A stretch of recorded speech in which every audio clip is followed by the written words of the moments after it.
1.1 has introduced this new reputation system. It's pretty simple, but there are different moving parts, so let's get through them.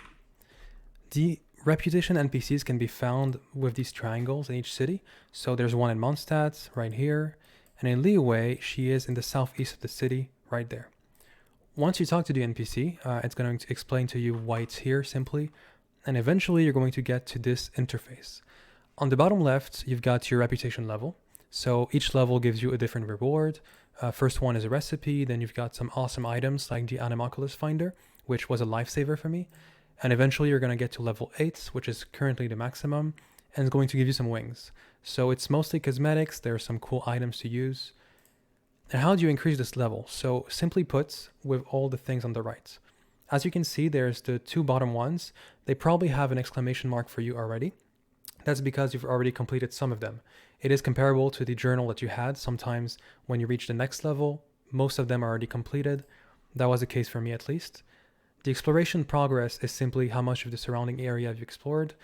For me, everything was already claimed. And the Mondstadt quests, these are the daily quests that you do. These are also the commissions, so you're probably going to have most of them that are claimable. So personally, I got to level 3 by doing nothing, which is pretty surprising. And the repeatable content, the meat of the subjects, are the bounties and the requests. Requests, simply put, are basic quests where you bring an item to someone. Here, for example, 3 servings of fish. Perfect, I'm going to craft them, bring it to the person, and that's it. There's a maximum of 3 per week, and they're shared between the cities. So I cannot do 3 here and 3 in Liyue. I can really focus on one city, or do 2 here in Liyue, for example. So for me, I focus on one reputation that I actually want to improve, and then eventually transition to the other. Just like for the requests, the bounties are limited to 3 per week, and just like the name suggests, it is basically a bounty system. You have different difficulties, from 3 to 5 apparently, and level 5 is actually pretty rough, so maybe try out the first one and the second one first. And for example, let's say I click on this one, it tells me where the mob is, it tells me its weaknesses, its strengths, so actually pay attention to that. And once I accept the bounty, it's tracking it, so all I gotta do is go on my map.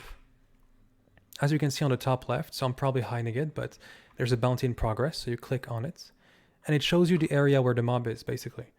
Once you get there, there's a 10-minute timer that starts, and you have to track the monster down using your elemental sights, so you know the middle mouse button.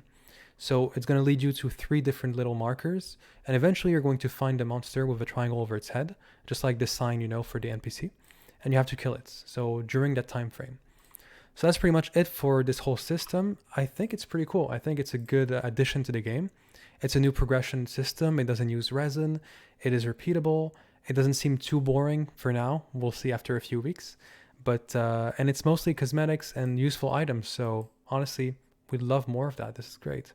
So there we go. I hope this was useful. If you have any questions, feel free to ask in the comments. And since it's a very new channel, please just think about subscribing or dropping a like. It is quite useful, and I want to do some more guides that are really straightforward with no BS. All right. Thank you for listening. Take care.